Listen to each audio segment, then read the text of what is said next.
This is episode 299 of Jumble Think. T-minus 10, 9, 8, 7, 6, 5, 4, 3, 2, 1.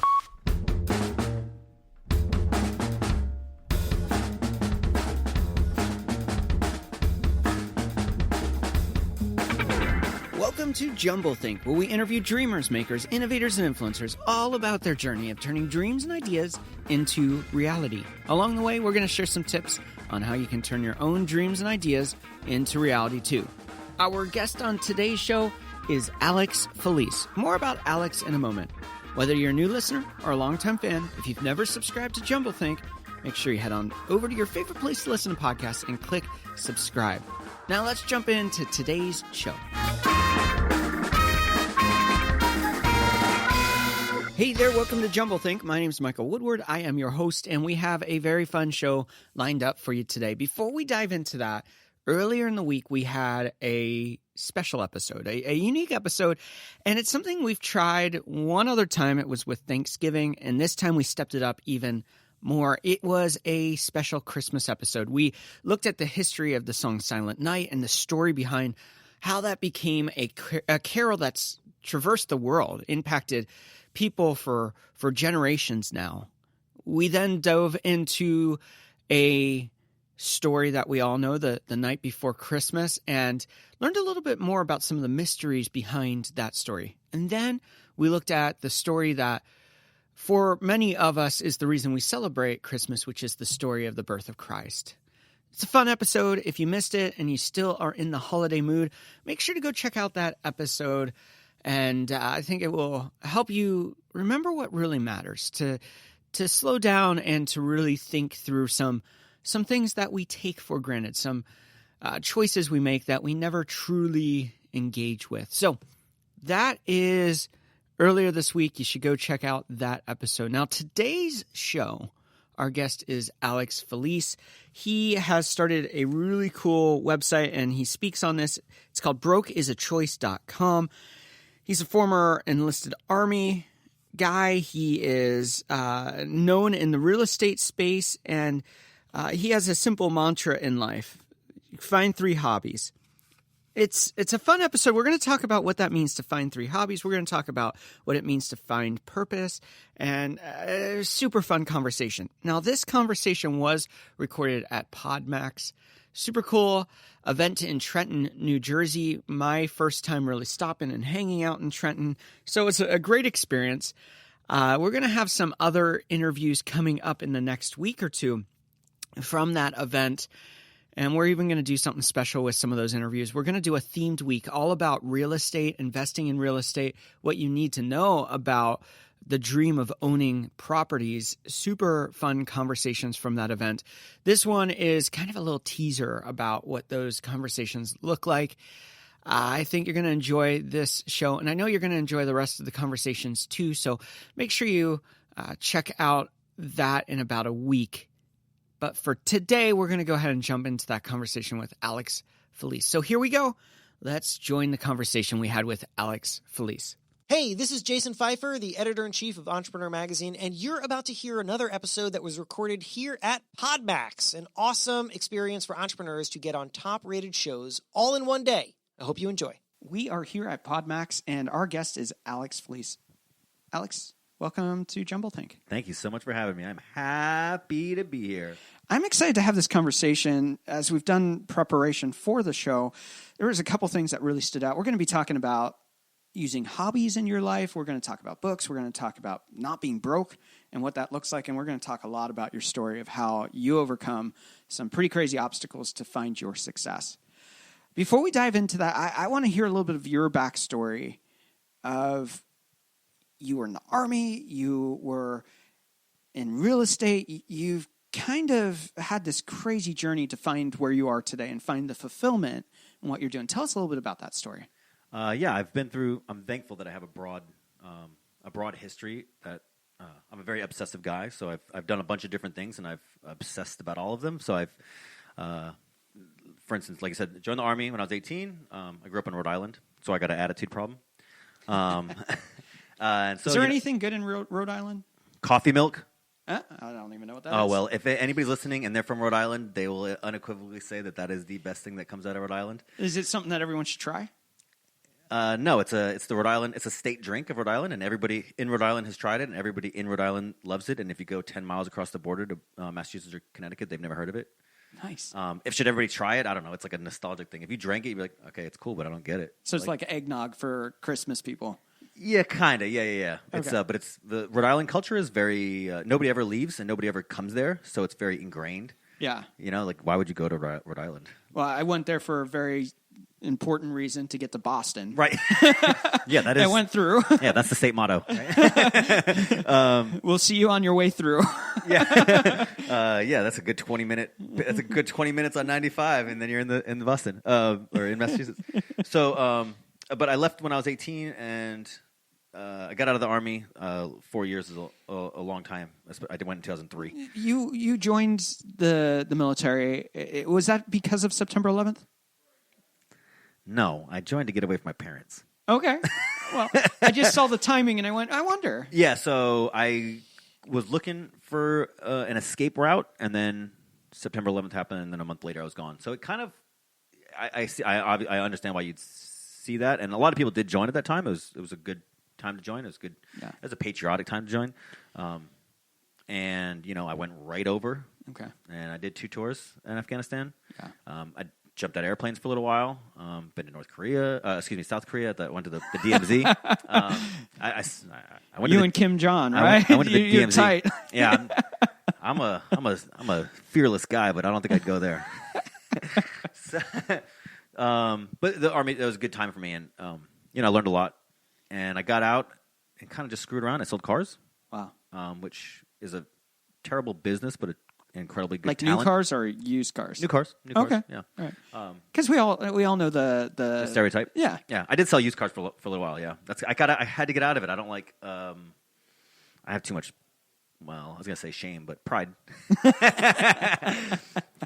Selling cars is a great talent, but a terrible business, unfortunately. And a lot of it is the stigma. A lot of the stigma is warranted, to be honest. So. Well, and it's very similar to working with Cutco, selling knives, or doing the MLM, multi-level marketing thing, whereas it's kind of despised. People don't look highly on it, but it teaches you a lot of good stuff that sets you up for success in business and entrepreneurship. If you can't sell, you can't succeed. Yeah. I mean, you got to sell. Yeah. You're always selling. If you don't, move towards it, not away from it. Yeah. So it was good. It was very good talent for me to get over. You get used to good talking people and convincing.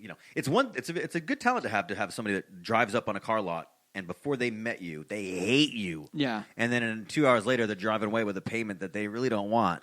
I mean, again, the stereotype is there for a reason, but it's a good talent to have. Yeah. Maybe not a good talent to use all the time, but a good talent to have. Well, I have to say that a couple of years ago we bought a new SUV, and we actually really liked the guy we worked with. He went out of his way to help us with some stuff to make it happen, make the numbers work for what we needed. Most people think that the reason, if you ask somebody like, "Hey, what are the number one reason people buy cars?" and they'll tell you, "Well, the price or the I like the style of it or whatever." It's none of that. It's like 90% of people say the reason they bought their cars because they like their car salesperson. Yeah, crazy. All right, so let's fast forward. You're in the military, and you are leaving the military. Mm-hmm. What was that journey to try to figure out what it looked like for you to have that post-military career? When you're in, they don't want you to get out. Right. They want career people. They don't set you up really good. Yeah. Which is what they shouldn't set you up really good. They have some programs which I'm thankful for, but when you're in, you think that the civilian life is going to be easy and you're going to make a lot more money, and the civilian life is a lot more competitive. A lot more competitive. The Army life is kind of easy, right? You got infinite job security, and you know what your paycheck's going to be. It's like just you can sit there and wait that out for 20 years, you're set. Yeah. But it's also very demoralizing because it's not a meritocracy. Right. Right. No matter how good you do, the pay scale is capped and whatnot. So when I got out, I floundered. That's why I ended up in car sales. The same reason why a lot of people end up in MLMs or all the other things. It's like I need something, and when I was selling cars, I realized pretty quickly that one of the biggest problems with American culture is rampant consumerism. Mm-hmm. And this is a fight that has been growing, festering in my soul for a few years now. Yeah. So I said, I got to get away from this, and I learned banking. I got a degree in finance, and I went into banking. Another soul-sucking industry. Okay. Let me put, it can be, I'm looking at you, Wells Fargo. There are bad banks out there. And, it's not without its vices, but it's certainly not as bad as cars. Right. And I thought to myself, I said, these people are going to be trying to help people get their finances right. And I found, like you said, there's a lot of soul sucking in that industry too. They do cold call old people for credit cards and nasty stuff. Yeah. And then I also realized between these two businesses, I got a glimpse into people's personal finances because when you sell cars, I was doing the finance end of it. I was helping them get loans, and I realized, man, people have terrible credit. They spend really poorly. Yeah. They over leverage themselves. Yeah. And I was like, I didn't want to be a part of that. So I got into banking and I realized, oh, this is systemic. Right? It's not the cars that are the problem. It's rampant consumerism. It plagues our culture in a way that it's obscene. Yeah. And it's, in fact, in many ways, it's replaced religion. Yeah. Right? People don't believe in values or virtues. They just believe in, I got to get a new BMW. That'll make me happy.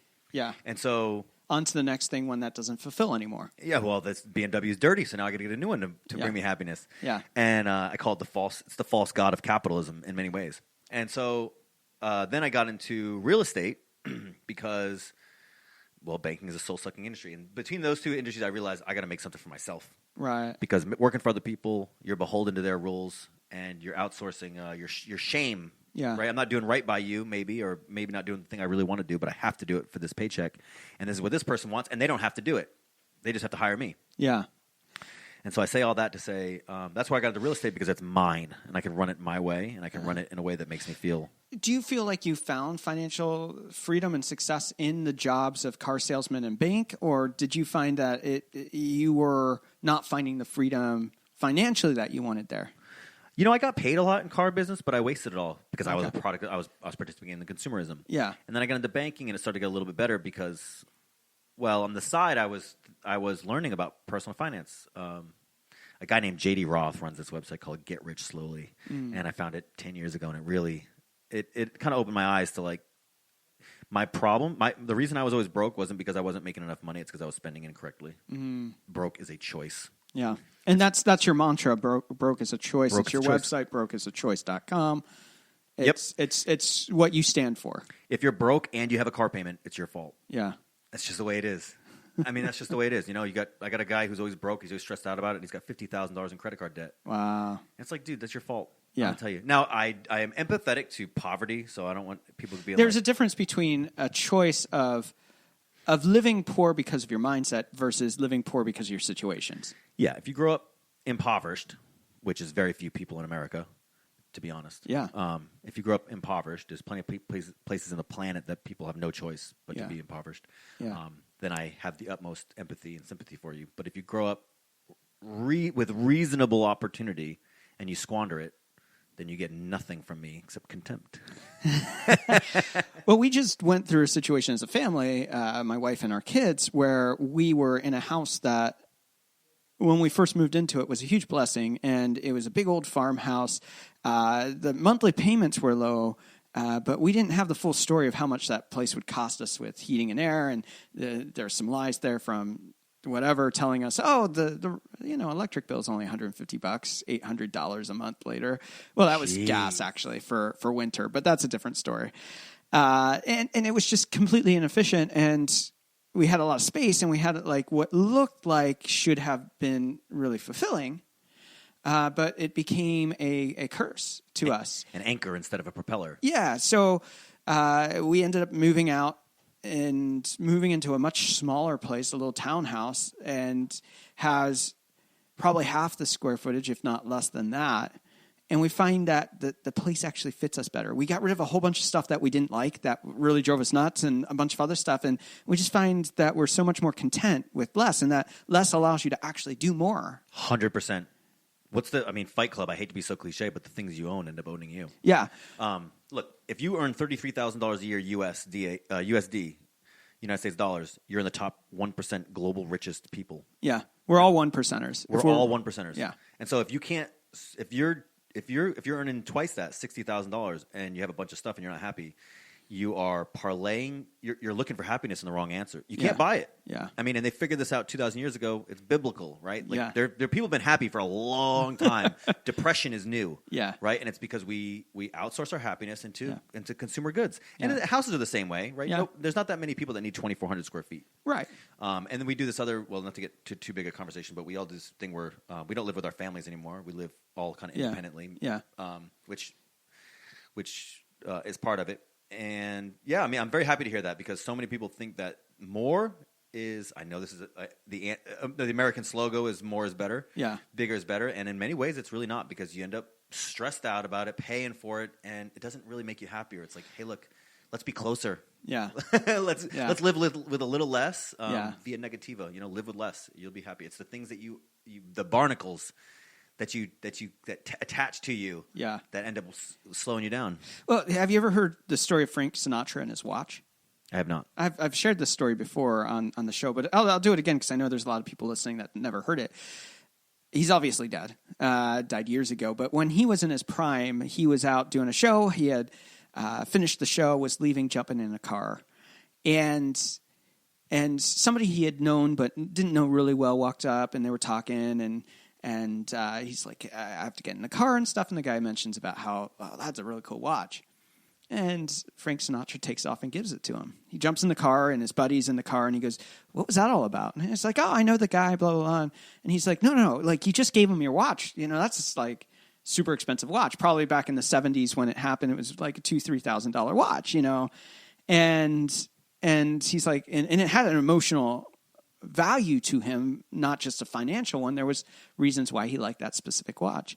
And he looked at the guy, and the guy said, why would you give him your watch? And Frank Sinatra looked back and said, well, if I don't have the freedom to give it away, then I don't own it. It owns me. 100%. And it's so crazy that we live in this place where we buy cheap stuff that doesn't last, that we don't like, that controls our lives, that we have to make payments for way long after they've lived their purpose. And it doesn't bring fulfillment. I wonder how much stuff people would buy if they turned off their advertisements for a month. Yeah. Get off the advertisements. Like all the stuff that you buy, you found it from somebody else. Like if you couldn't buy it 50 years ago, 100 years ago, then it's probably not core. It's not going to increase your happiness. That's not to say, like, I still have like my little camera over here. I have toys. Yeah. Right. And it's important to find things that you feel intrinsically happy about, and then it's okay to sink money into them, resources into them. But a watch, I mean, some people collect watches, but very few. Yeah. And that's an incredibly inefficient way to spend money. Traveling is really important, is really popular right now, which kind of is a money sink, but also has a high value. Yeah. But like cars, phones, if you get a new phone every year, I mean, if you can swing it, go for it, but it's not going to make you happy. Right. Right. Like 10 years ago, there was no such thing as a smartphone, and now nobody can, if you can't go without the newest one. Yeah. Like, I think a lot of people, a vast majority of Americans would be a lot happier if they would reject consumerism. Well, you look at like Japan and Korea and some of the other Asian countries, and they're actually seeing a lot of people shun a lot of the smart devices when it comes to like iPhones, Android devices, and they're going back to flip phones. It's like a huge trend over there.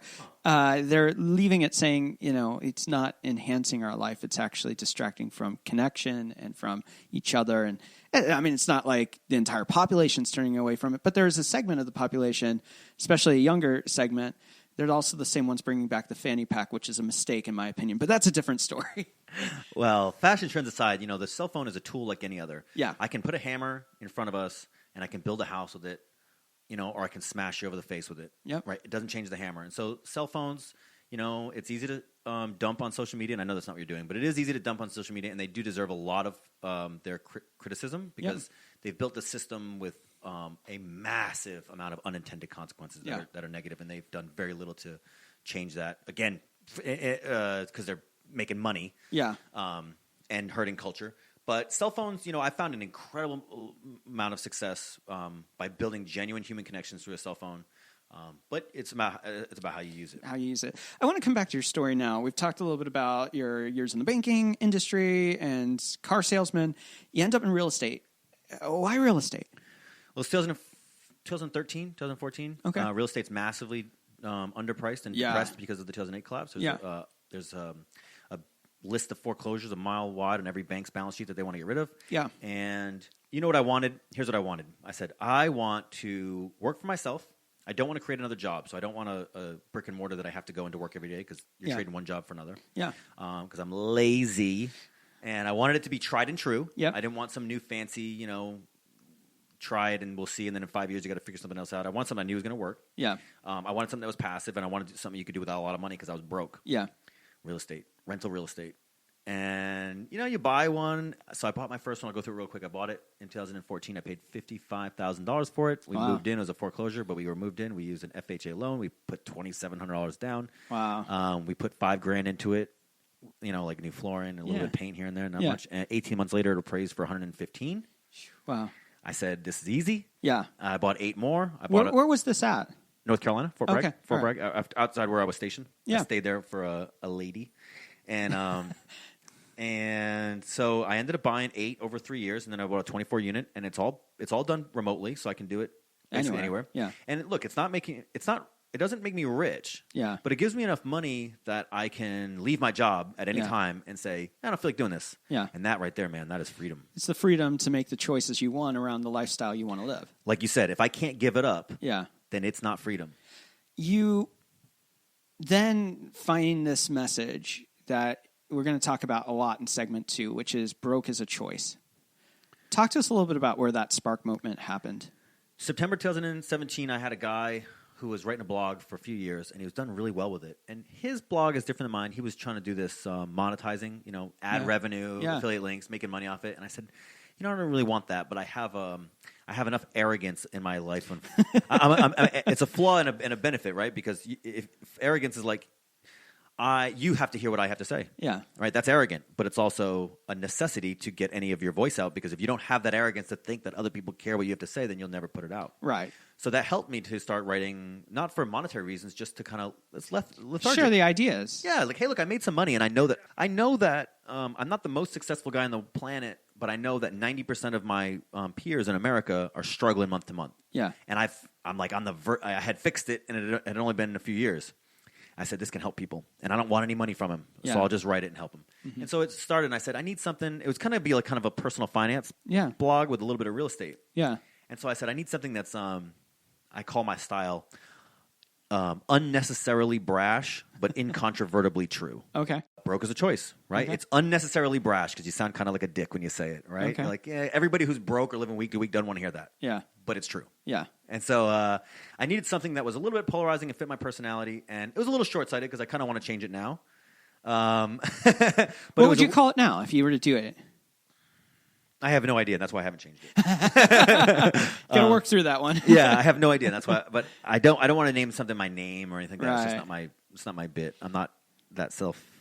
I just didn't want to be about me. Yeah. So the name came up just because like that. It was a personal finance type blog at first, and a little bit of real estate, and then now it's just like a personal blog. I just tell people about my transactions, my deals, and it's geared more towards helping through storytelling. Like, hey, this is what I did, and this is what it works. I don't want anything from you. Yeah. But broker's a choice. It's kind of, it weeds people out, right? Like a lot of people don't like that message, right? Good. Then don't call me because you're not going to like anything else I have to say. Like, yeah.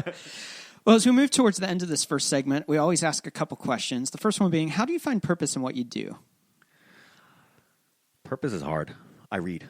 Okay. I read a lot. I read a lot of old books because I think a lot of the problems that people have with that question, which is what a lot of people are asking right now. Yeah. And I think that's, I think that question has been answered in humanity, in history, many times. And there's some really good answers out there, albeit complex.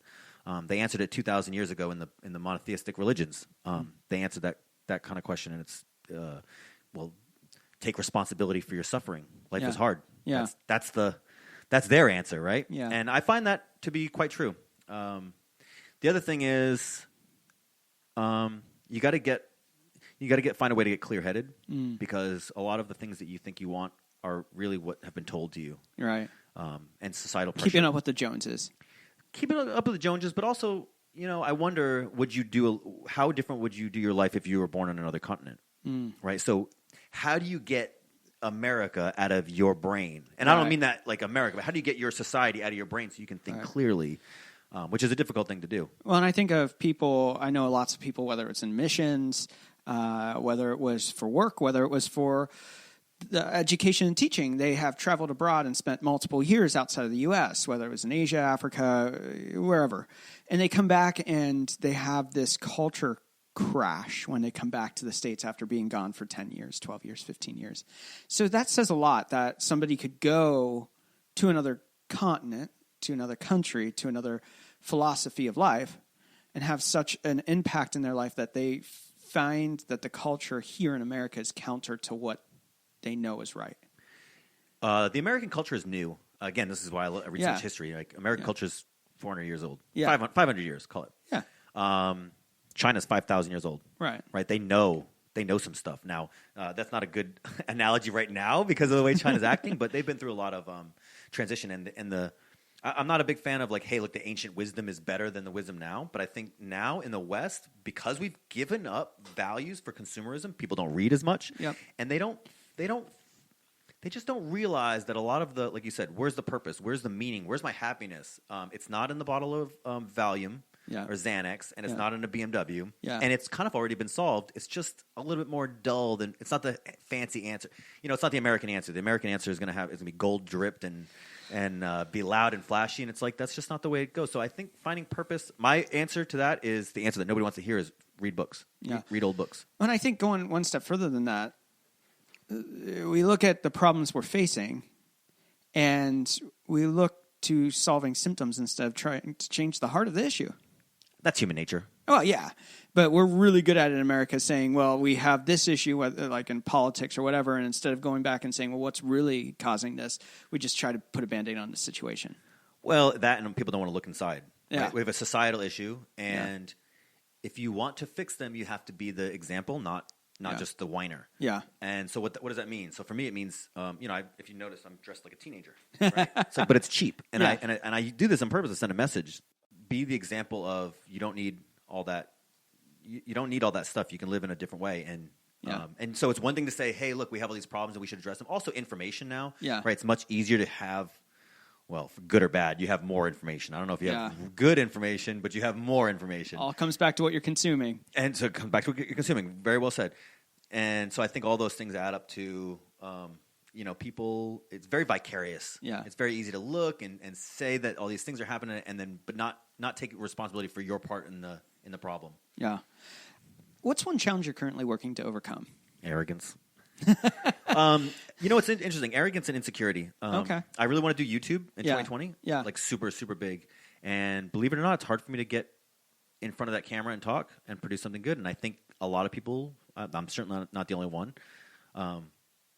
The other thing is, I'm in this weird position where I've made a little bit of success for myself. Yeah. And this is an interesting thing. I've used social media to, I only see people that are ahead of me. Yeah. Which is a good and bad thing because it can be, you start to, how do I help the next person while still being humble to know that I'm not that good? Yeah. So that's a transitional period that I'm going into where I've done enough to say, hey, I know what I'm talking about. Yeah. But I'm not like, a Gary V or somebody that's real big hot shot where anybody, it's easy to be like, Alex, what do you know? Well, that's the funny thing. We all look at somebody and we say they've got it figured out. A lot of people look to Gary Vee, great example, as a person that has it all figured out. But there are still people impacting his life that he is following that we just don't know about. There are people that have messages that are resonating with where he's at in life.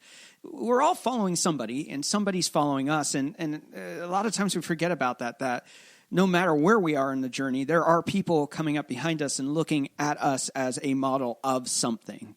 Yeah, I call it close carrots. Yeah. Like, the donkey, you stick the carrot in front of me. Yeah. So, you need one that's really close. Yeah. So, if you're on a foot race and somebody's, 2 miles ahead of you and you come to the end, it's like sprint to catch up to them. Yeah. You can't sprint 2 miles. Yeah. But if they're 60 feet ahead of you and you can see the bottom of their shoes, you can dig something inside of you and you can catch up to them. So, you need a close carrot. And so, back to the original point, I'm struggling with, I want to be a good voice for the next person while still being humble enough to say, I'm also still learning. Yeah. And that's hard because I'm arrogant. What's the next big dream, goal, or idea you have? I want to write a book. Oh, cool. And I thought I wanted to write a book about risk. And then I read a book by a guy named Nassim Taleb. He wrote 5 books about risk and uncertainty called Encerto. and it was brilliant, and it changed my life. And I realized I have no idea what I'm talking about. Everything I would ever want to write about a book, he wrote it, and he wrote 5 of them, and they were brilliant. And his level of understanding of the topic far exceeds anything that I could have thought was possible. Yeah. And so, I want to write a book, and I figure if I read 50 books a year, I'll be ready in 10 years. Yeah. That's kind of where I'm at. You should write a book called The Humble, Arrogant Leader. Talk about that journey of trying to figure it out. Well, I do write a lot, and I do write some personal stuff on my website, and I'm trying to write more. I'd like to write a book. As far as next big dream, I want to tackle some harder real estate problems. I think, in some ways, the message of Gary Vee doesn't have a message on success, on business. He has a message on humanity and philosophy. Yeah. But nobody would take him seriously if he didn't do the business side first. Right. I And so in America, because of the problems I said earlier, it's like we live in this highly capitalist society, and don't get me wrong, I love capitalism. But if you want to have a voice, even if it's a philosophical voice, you generally need to start with some credibility, either in a university background, like a Jordan Peterson type, or a business background. Mm-hmm. Like, hey, look, once you're worth $100 million, it's like now people listen to you, which you may or may not have any idea what you're talking about with philosophy, but that's kind of where it is. So for me, I'm working on my philosophy piece. That's where I'd like to write a book about culture of humanity, but I know that I have to establish myself as a credible business person for anybody in the American culture to take me seriously. So that's kind of what I'm working on. We are going to take a break right here, and when we get back, we're going to continue our conversation with Alex Felice.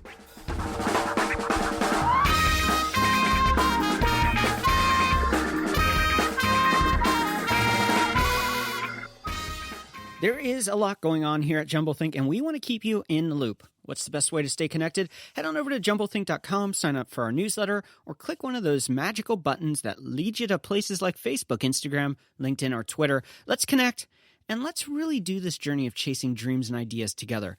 So head on over to JumbleThink.com, and let's connect.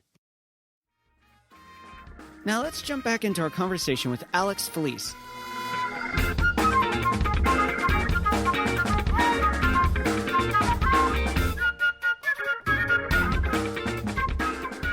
We are going to jump back into this conversation with Alex Felice. Before we do that, I want people to know how they can find and connect with you. So what are the best ways to do that? My website, brokersofchoice.com. Brokersofchoice.com. There's a link on there to video chat with me on Thursday nights. That's free. Yep. It's kind of awkward, but it sounds awkward, but actually it's an incredible experience. I get to meet random people all the time, and we video chat, which I love. You can email me, alex@brokersofchoice. I'm big on Facebook. My Facebook is I'm unfiltered. Okay. And I'm an antagonist. But I'm a force for good, I believe. So you can add me on there, Alexander Scott Felice on Facebook. And then for real estate people, I'm big. There's a website called Bigger Pockets, which has been a tremendous. I'm a moderator. I've been on their podcast. I write for them, so I'm very active on BP. You can find me there.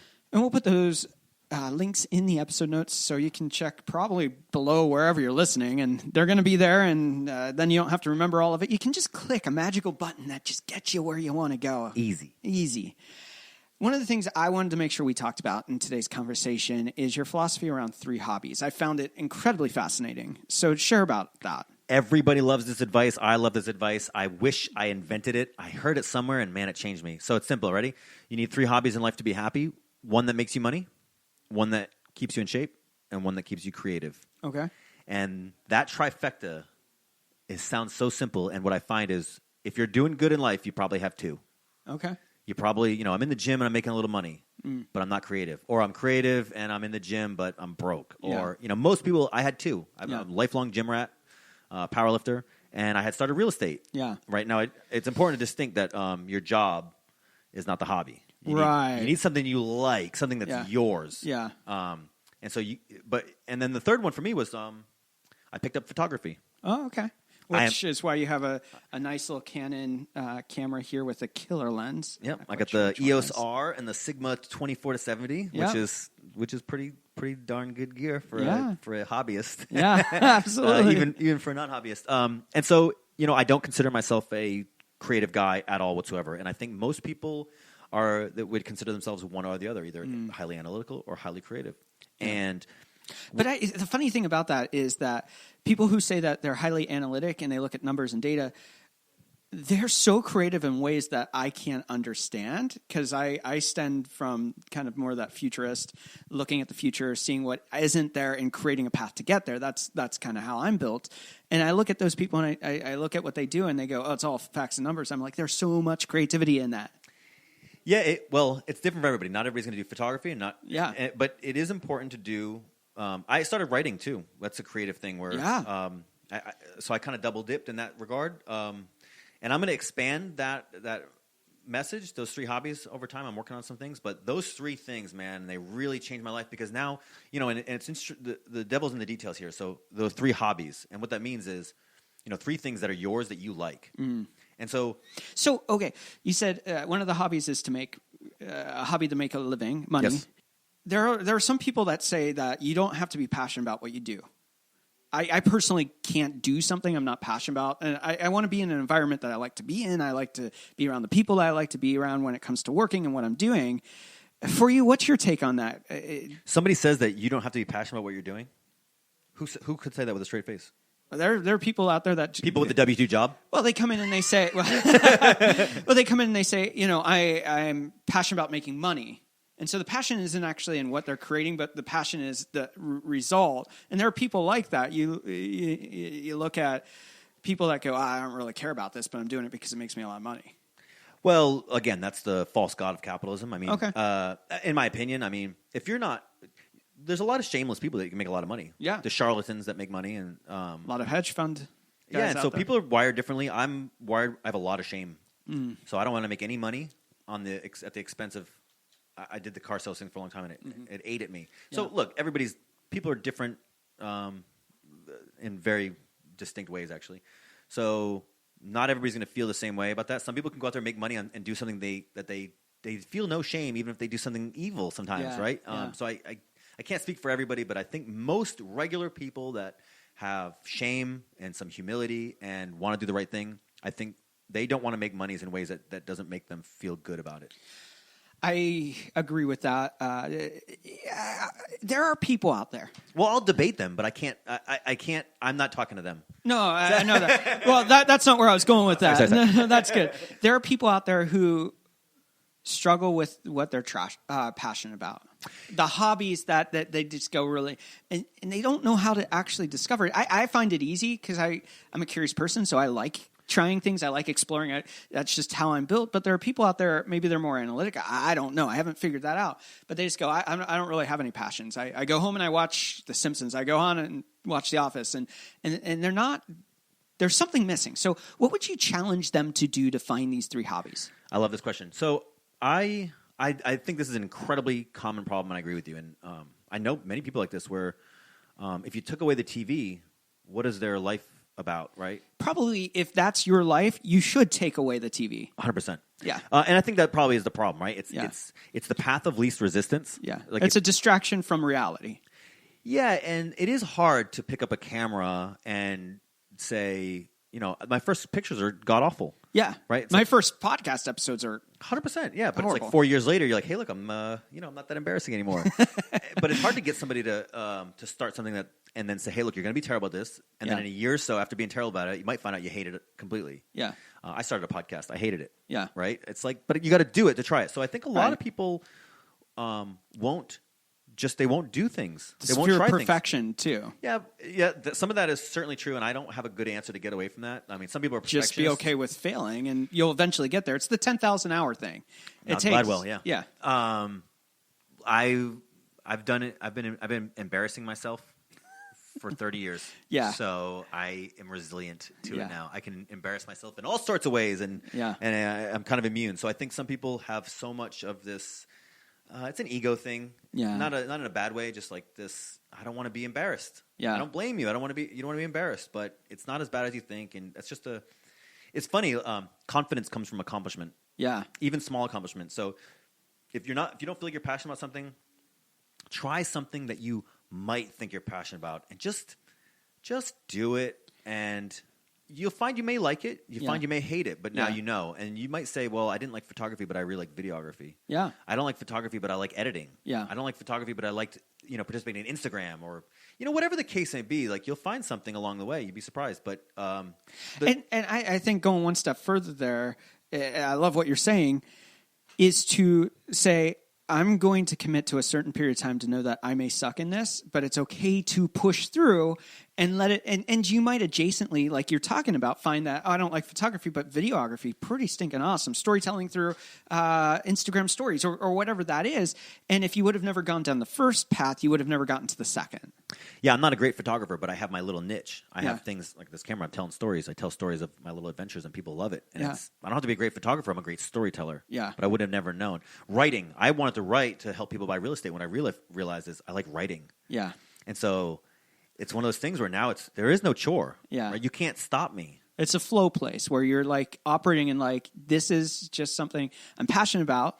My giftings align with it. And that you hit this place where it's flow. It's easy. It's joy filled. Yeah. The other thing is, and it comes back to what we're talking about content creation or content consumption. Yeah. If you're watching The Office again for the 15th time, and trust me, I'm a huge fan, there's nothing new you're going to get out of that you don't already know. Yeah. And so who are your mentors? Yeah. Who are you learning from? Yeah.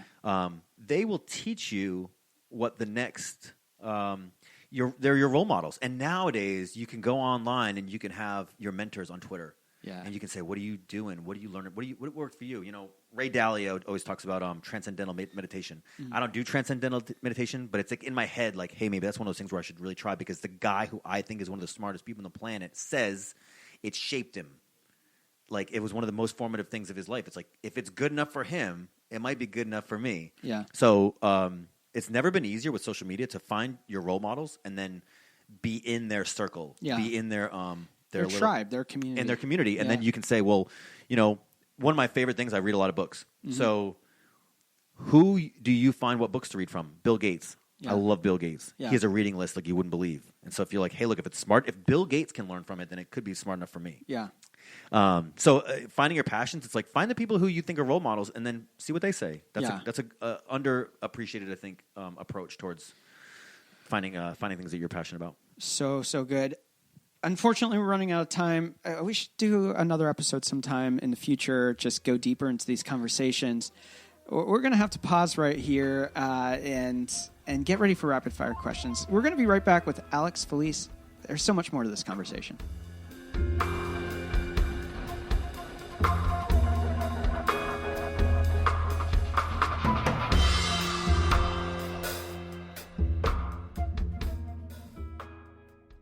I want to thank our friends over at PodMax for having me be a part of this event to connect with some amazing entrepreneurs, and they have some great events coming up in 2020. If you're an entrepreneur and you want to get your story out there, you should be a part of it too.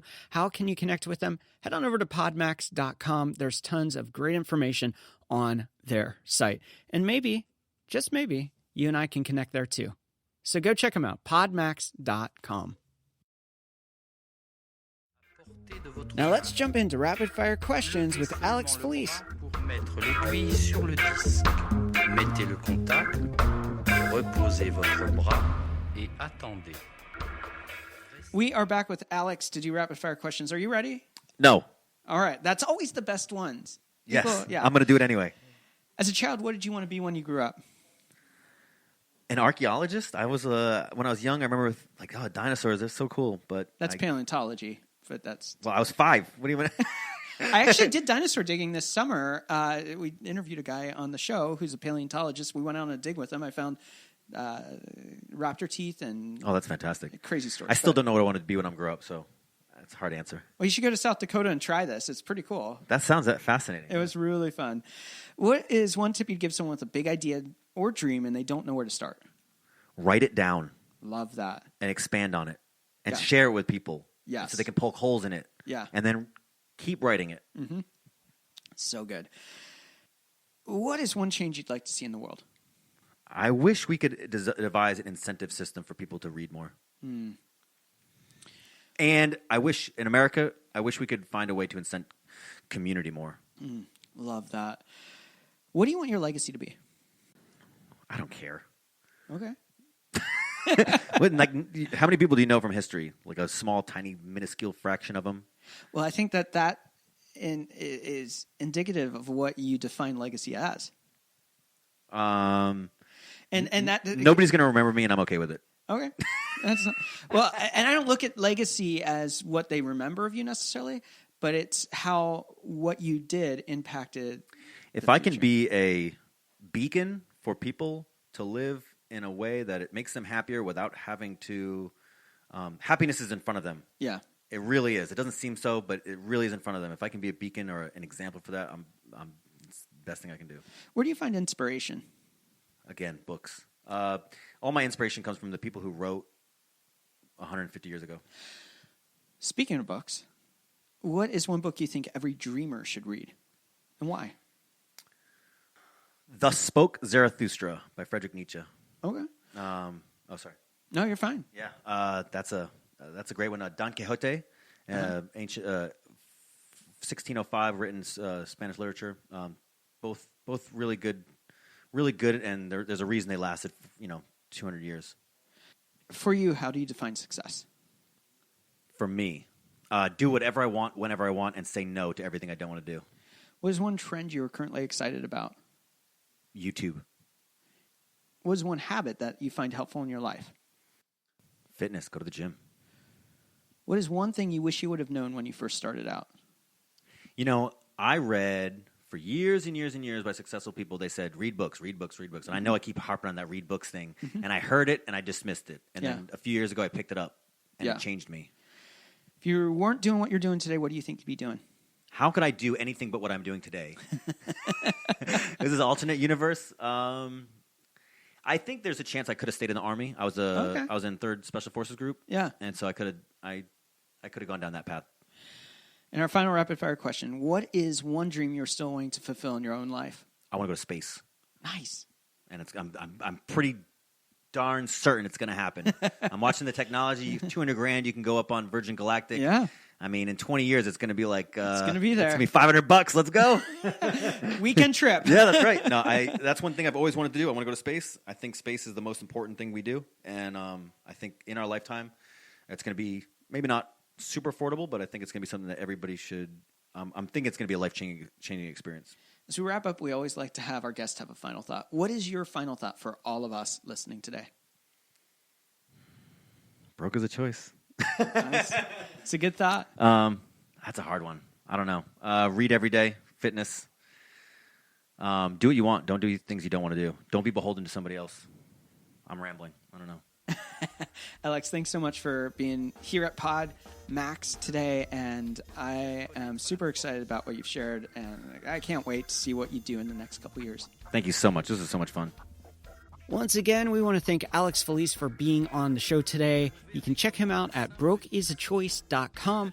We also want to thank our friends over at Pod Max for hosting today's conversation. I hope it's really sparked some things you should think through and process in your own life. Many of us are living our lives kind of just floating through the day-to-day, and we're not being intentional about the lives we live. And that's one of my favorite takeaways from today's conversation with Alex, that we can choose the path that we take and that we can be intentional, even in what seems to be impossible situations. We can choose a new way. So I hope that's inspired you today to get out there, because I believe you were created for something awesome. And so now it's your turn to dream big and change the world around you. En avant, en arrière, sur les côtés. Vous êtes une autre personne. Les mères de famille, les enfants peuvent également prendre un moment revitalisant. Dans quelques mois, lorsque vous aurez bien saisi la technique et que vous serez maître de votre corps, vous pourrez vous décontracter même en travaillant.